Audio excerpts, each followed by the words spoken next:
No intro to camera for this video. I didn't know what I was going to want to say.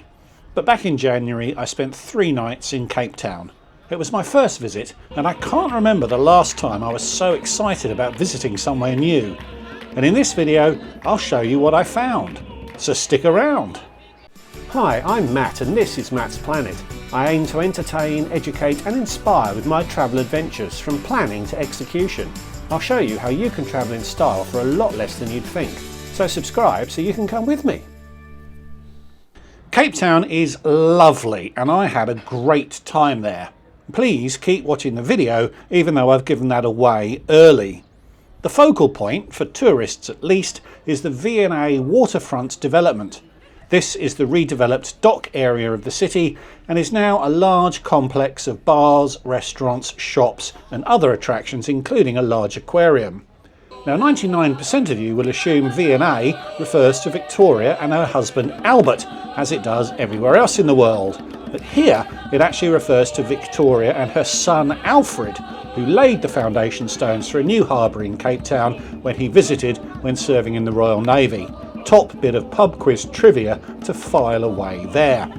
It's a spectacular location overlooked by Table Mountain and it is a genuine competitor with other harbourside cities like Sydney, San Francisco and Vancouver for the title of most scenic city in the world. There's even sea lions, which stink, by the way.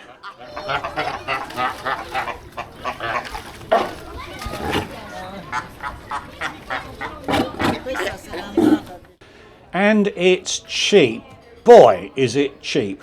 A pint is around £2 and it's a proper pint too, not beer someone's brewed in their bathtub.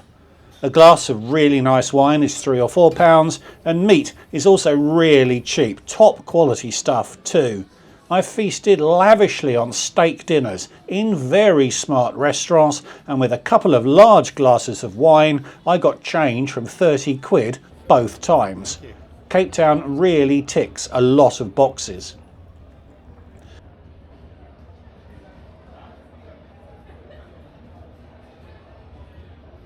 I stayed in the Sugar Hotel, a 13-room boutique property close-ish to the V&A waterfront. They describe themselves as a 5-star property, which may be a little optimistic, but my room was very nice. Not the biggest room I've ever had, but I could describe it as very well appointed. The headline feature was outside though, even if I'll confess that I had no idea that I'd reserved a room that included a private plunge pool. The weather wasn't brilliant for most of my stay though, so although it was great to have, it was never actually warm enough for me to get in. My room cost a whisker over £100 a night, which was a little more than I thought I'd have to pay, but I visited in prime peak season and some of the branded properties in the vicinity were charging over double that. And that rate included a rather good breakfast too. I said close-ish to the V&A waterfront. There were 2 ways of getting there. Let's call them the easterly and westerly routes. The westerly walk was quite pleasant, past some shops and a few restaurants to the waterfront, a little over 1 kilometre, so perhaps a 15-minute walk or 5 minutes in an Uber. The easterly route, in sharp contrast, was a little shorter, but was a lot rougher. You passed through a small homeless village and I saw some very shady blokes passing money through a chain link fence, receiving small packages in return from an even shadier looking bloke the other side of the fence. Quite a shocking contrast actually.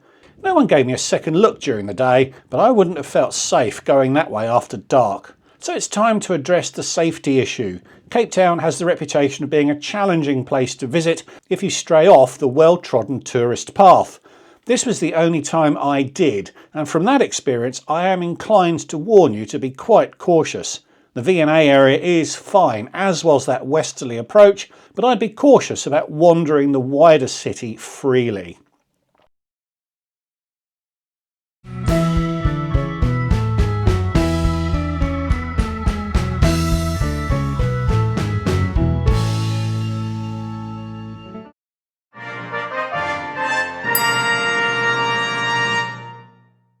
I took 2 excursions when I was there. The first involved taking an Uber to the cable car at the foot of Table Mountain.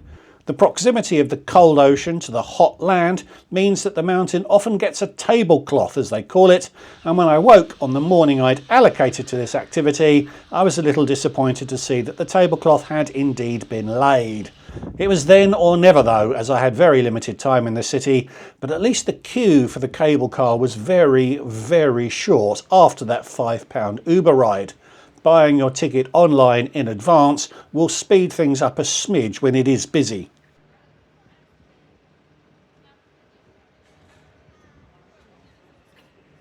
The cable car itself is interesting as the floor rotates to allow everyone to experience 360-degree views on the way up. It's a very steep ascent that takes 4 or 5 minutes, so it's not too long if this isn't your thing and you choose to keep your eyes closed until you get there. At the top you'll find a few shops and restaurants, but also lots of walks and pathways. The mountain has a flat top, the clue is in its name, so you can walk for quite a long way. Indeed, it is possible to walk back down around the side of the mountain, or you can walk up it if you are completely mad. It's a very different ecosystem up there compared to the surrounding countryside, so there's quite a lot to see, even in the fog. I wandered around for a bit. It was significantly colder up there too, so I was on the point of heading back down when I sensed the cloud thinning, and I persevered for another half hour or so to be rewarded with breaks in the clouds that yielded the famous views I thought I'd missed out on. And what a view it was too, completely spectacular.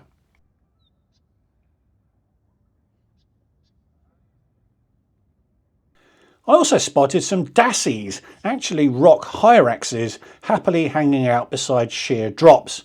They look like rats or perhaps even quokkas from Australia, but they're more closely related to elephants, believe it or not. The rubbish you learn from my videos. Having ticked off the view, it was time to head back down again. Again, there was no queue. If anything, it's scarier going down than it is up, as the drop-off is extremely steep. Again, keeping your eyes closed is an entirely viable strategy. Randomly, I shared the gondola with a large group of Palestinians who decided to sing their way down. Allah, Allah, Allah, Allah. I have no idea what they were singing, and I am gambling that I am not doing a Lineker here by inadvertently posting something that's deeply offensive, but it was a real experience that I wanted to share. Table Mountain is a special experience, and it's one I'd want to repeat every time I'm in Cape Town. I don't think that view would ever get old. The other adventure I had was an organised tour to the wine regions adjacent to Cape Town. Specifically, I took a tour operated by City Sightseeing, the people who run the open-top buses around Cape Town. It was actually a very slick operation, and I joined the tour by the aquarium in the V&A waterfront. First stop was in Stellenbosch, where we did a brief walking tour of the town, which was surprisingly interesting and was annoyingly picturesque. There's a number of historic buildings to see, including what is believed to be the oldest surviving colonial building in South Africa, dating from 1709. The first wine tasting stop was at the Blauwklippen winery, which was founded even earlier in 1682. Now, the entire 9-hour excursion, including the transport, guide and 3 tastings, cost me 31 quid. So I was fully prepared for the quality of the wine we tasted to perhaps not be the finest the region could offer. But I was pleasantly surprised. They greeted us by sabering open a bottle of sparkling wine, which is always fun, even though it's never quite as spectacular as you hope. And does result in a fair amount of wastage. It was a pretty tasty drop though. Cheers.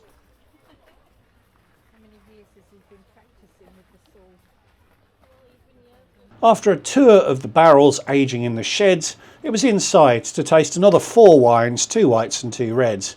And of course, the opportunity to buy the wines tasted was available, along with all manner of other local products. After a 20-minute drive, the next stop was in Franschhoek for another tasting, another 5 wines at the Franschhoek cellar, followed by lunch. This wasn't included, but for 7 quid, I was quite happy with my choice.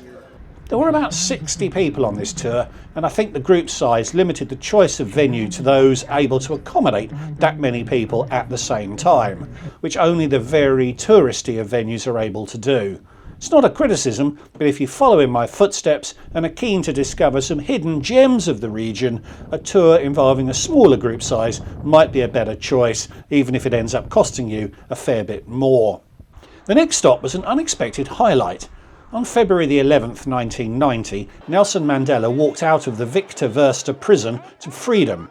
Now called the Drakenstein prison, it's located close to Franschhoek and is quite proud of its place in history and commemorates it thoroughly. It's vaguely recognisable from that news footage, but it was a very interesting place to visit. The last stop was in Paarl, and specifically the Reebokskloof winery. And a spectacular venue it was too. You may not be surprised to learn that they also host weddings here. Another 5 wines to taste, and the unique selling point of this venue was that the wines were paired with chocolates. It was very enjoyable, although once again nothing leapt out of the glass as being excellent. I had the excuse that I was travelling hand baggage only, so couldn't load up on liquids, but let's say I didn't come across anything on that trip that was so compelling I've sought it out since. It was still a really enjoyable day though, as all wine tasting trips tend to be. Lots of people napped on the bus back to Cape Town. So Cape Town is an amazing place. It's a great place to just be. I could spend a very happy week sitting by a pool during the day and wandering around the V&A waterfront of an evening, drinking great wine and eating great food. And in saying that, I'm assuming the weather would be a little better than it was when I visited. Interweave a few tours to surrounding attractions and you have the recipe for a truly great trip. It's not the cheapest of places to get to or to stay in if you're loyalty bound to the branded chains, but it's really cheap when you're on the ground, and locally owned hotels like the Sugar won't break the bank. But stay on the beaten track and just be aware of your surroundings. I'll be back to Cape Town and I'm already looking forward to it. So thanks for watching. Give the video a like if you enjoyed it. Please subscribe if you're new. Lots more like this on the channel. And leave me a comment. Have you been to Cape Town? Are you booking a trip after watching this? And if you'd like to support what I'm doing more directly, there is a Patreon account, the link to which is below. So thanks again for watching, and I'll see you all in the next one. Goodbye.